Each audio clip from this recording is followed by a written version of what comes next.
ಕೆರೆ ತುಂಬುವ ಯೋಜನೆಗೆ ಶಾಸಕರಾದ ಲಕ್ಷ್ಮಣ ಸವದಿ, ರಾಜು ಕಾಗಿ ಭೂಮಿ ಪೂಜೆ. ಗುಮ್ಮಟದ ವಿದ್ಯುತ್, ನೀರಾವರಿ, ರೈತರು ಬೆಳೆದ ಬೆಳೆಗಳಿಗೆ ಬೆಂಬಲ ಬೆಲೆ ಮತ್ತು ರೈತನ ಮಕ್ಕಳಿಗೆ ಶಿಕ್ಷಣ ಕೊಟ್ಟಲ್ಲಿ ನಿಶ್ಚಿತವಾಗಿಯೂ ರೈತನ ಬಾಳು ಬಂಗಾರವಾಗುತ್ತದೆ. ಈ ನಿಟ್ಟಿನಲ್ಲಿ ಅಥಣಿ ತಾಲೂಕಿನ ರೈತರಿಗೆ ಎಲ್ಲಾ ಸೌಲಭ್ಯಗಳನ್ನು ಕೆಲವೇ ಅವಧಿಯಲ್ಲಿಯೇ ಕೊಡುತ್ತೇವೆ ಎಂದು ಮಾಜಿ ಉಪಮುಖ್ಯಮಂತ್ರಿ ಶಾಸಕ ಲಕ್ಷ್ಮಣ ಸವದಿ ಹೇಳಿದರು.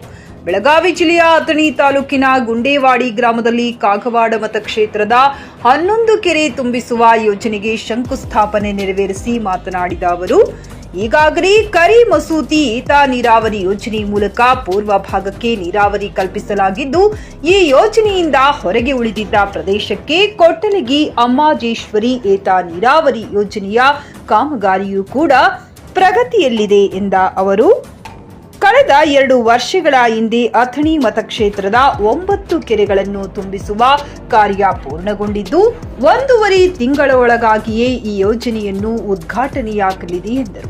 ಅನಂತಪುರವರೆಗೆ ಮಧ್ಯದಲ್ಲಿ ಬರ್ತಕ್ಕಂಥ 11 ಕೆರೆಗಳಿಗೆ 138 ಕೋಟಿ ರೂಪಾಯಿದಲ್ಲಿ ಆ ಯೋಜನೆ ಇವತ್ತು ನಾವು ಚಾಲನೆ ಕೊಟ್ಟಿದ್ದೀವಿ.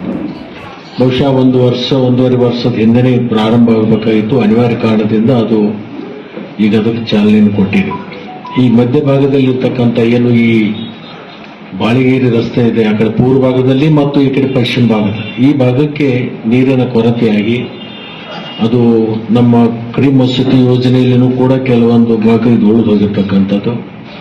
ಮುಂದೆ ಬಸವೇಶ್ವರಿ ಯೋಜನೆಯಲ್ಲಿನೂ ಕೆಲವೊಂದು ಹಳ್ಳಿಗಳು ಬಿಟ್ಟು ಅದು ಅನಿವಾರ್ಯ ಕಾರಣದಿಂದ, ಅಂದ್ರೆ ಎತ್ತರ ಪ್ರದೇಶ ಇರೋದ್ರಿಂದ ಈ ಮಧ್ಯದಲ್ಲಿರ್ತಕ್ಕಂಥ ಊರುಗಳಿಗೆ ಕೆರೆಗಳನ್ನು ತುಂಬಿಸೋದ್ರ ಮುಖಾಂತರ ಒಂದು ನೀರಾವರಿ ಸವಲತ್ತು ಮತ್ತು ಭೂಮಿಯಲ್ಲಿ ಅಂತರ್ಜಲ ಹೆಚ್ಚಿಸಿಕೊಳ್ಳಿಕ್ಕೆ ಈ ಯೋಜನೆ ಬಹಳ ಫಲಕಾರಿ ಆಗ್ತಿದೆ ಅಂತಕ್ಕಂಥದ್ದನ್ನ ಈ ಸಂದರ್ಭದಲ್ಲಿ ನಾನು ಹೇಳಲಿಕ್ಕೆ ಬಯಸ್ತೇನೆ. ಬಹುಶಃ ನನಗನ್ಸುತ್ತೆ ಇನ್ನು 1.5 ವರ್ಷದಿಂದ 2 ವರ್ಷದಲ್ಲಿ ಇದಕ್ಕೆ 18 ತಿಂಗಳ ಒಂದು ಅವಧಿ ಮುಗಿಲಿಕ್ಕೆ ಯೋಜನೆಗೆ ಇದೆ. ಅಧ್ಯಕ್ಷತೆ ವಹಿಸಿ ಕಾಗವಾಡ ಶಾಸಕ ರಾಜು ಕಾಗಿ ಮಾತನಾಡಿ, ಕಾಗವಾಡ ಮತಕ್ಷೇತ್ರದ ಮತದಾರರ ಋಣ ತೀರಿಸಲು ಕೆರೆ ತುಂಬುವ ಯೋಜನೆಗೆ ಚಾಲನೆ ನೀಡುತ್ತಿರುವೆ ಹೊರತು ರಾಜಕೀಯ ಲಾಭಕ್ಕಾಗಿ ಅಥವಾ ಚುನಾವಣೆಯಲ್ಲಿ ಲಾಭ ಮಾಡಿಕೊಳ್ಳಲು ಅಲ್ಲ ಎಂದು ಹೇಳಿದ ಅವರು, ಸ್ವಾತಂತ್ರ್ಯದ ನಂತರ ಇಲ್ಲಿಯವರೆಗೂ ಉತ್ತರ ಭಾಗದ ಗ್ರಾಮಗಳಿಗೆ ಕುಡಿಯಲು ಕೂಡ ನೀರು ಕೊಡಲು ಸಾಧ್ಯವಾಗಿರಲಿಲ್ಲ ಎಂದ ಅವರು, ಕೆಳೆಂಗಾವ ಬಸವೇಶ್ವರ ಈತ ನೀರಾವರಿ ಯೋಜನೆಯಿಂದ ವಂಚಿತಗೊಂಡ ಗ್ರಾಮಗಳ 11 ಕೆರೆಗಳನ್ನು ತುಂಬಿಸುವ ಯೋಜನೆ ಅನುಷ್ಠಾನಗೊಳಿಸುತ್ತಿರುವೆ ಎಂದರು. ಸಾವಿರಾರು ತೊಂದರೆಗಳು ಬರ್ತಾವೆ ಬಂದಿದ್ದರಲ್ಲಿ, ನಾವೆಲ್ಲ ನೋಡಿದೀವಿ. 40-50 ವರ್ಷದಿಂದ ಇವತ್ತೆಲ್ಲ ಆ ಎಲ್ಲ ತೊಂದರೆಗಳನ್ನ ನಿಭಾಯಿಸಿ ನೀರು ತಂದು ಕೊಟ್ಟು ಯಾವಾಗ ಕೆರೆ ತುಂಬತೈತಿ ಅವಾಗ ನಾವು ಇಂಟರ್ಮಿಷನ್ ಬಿಡಬೇಕಾದೈತಿ.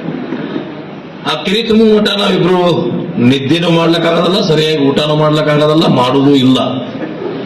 ಯಾಕಂದ್ರೆ ಎಷ್ಟು ಸ್ವತಂತ್ರ ಸಿಕ್ಕು 80 ದಶಕಗಳನ್ನ ಕಂಡರೂ ನಾವಿನ್ನೂ ಬಡತನದಲ್ಲಿ ನಮ್ಮ ರೈತರೆಲ್ಲ ಬಳಲ್ತಾ ಇದ್ದಾರೆ.